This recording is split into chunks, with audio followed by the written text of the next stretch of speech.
Hello my dear friends, మీలో ఎంతమందికి పానీపూరి అంటే ఇష్టము? పానీపూరి అంటే అందరికీ ఇష్టమే కదా, కానీ అందులో ఇచ్చే స్వీట్ చట్నీ అనేది చాలా చాలా ఇష్టంగా తింటారు. అదే ఈరోజు నేను ఎలా ప్రిపేర్ చేయాలనేది మీకు చూపిస్తాను. ఓకేనా? ముందుగా మనము చింతపండుని తీసుకొని కాసేపు వాటర్లో నానబెట్టుకోవాలి.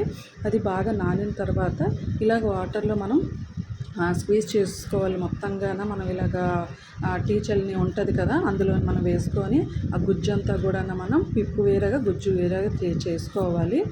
ఇలాగ చక్కగా చేసుకోవడం వల్ల ఏంటంటే మన చట్నీ చాలా టేస్టీగా వస్తుంది. ఇప్పుడు చూసారు కదా, నేను ఇలాగ చక్కగా గుజ్జు వేరేగానే పిప్పు వేరేగా చేశాను. ఇప్పుడు ఒక కళాయి పెట్టుకొని అందులో మనం చేసుకున్న ఈ చింతపండు పులుసు ఏదైతే ఉందో ఇందులో వేసుకుందాము. ఇది మనం ఇలాగే వేడి చేసుకుని ఇంక ఇందులో వాటర్ గట్ట ఏమీ కలప అవసరం లేదు. చాలా సింపుల్గా అయిపోయేదండి ఇది. మనం అక్కడ వాళ్ళు ఇచ్చేది ఎలా చేస్తారా ఏంటా అనేది మనకి ఒక డౌట్ ఉంటుంది. ఆ డౌట్ ఉన్నా కూడా అయినా తింటాము.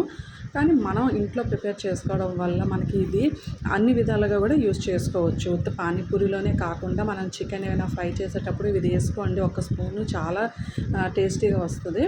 ఇప్పుడు మనకి ఈ చింతపండు పులుసులోని ఒక గరిటెడు మనం బెల్లం వేసుకుందాము. తురిమిన బెల్లం ఉంటుంది కదా, అది వేసుకుందాము. మీకు స్వీట్ ఎక్కువ కావాలంటే 2 వేసుకోండి, 2 స్పూన్లు.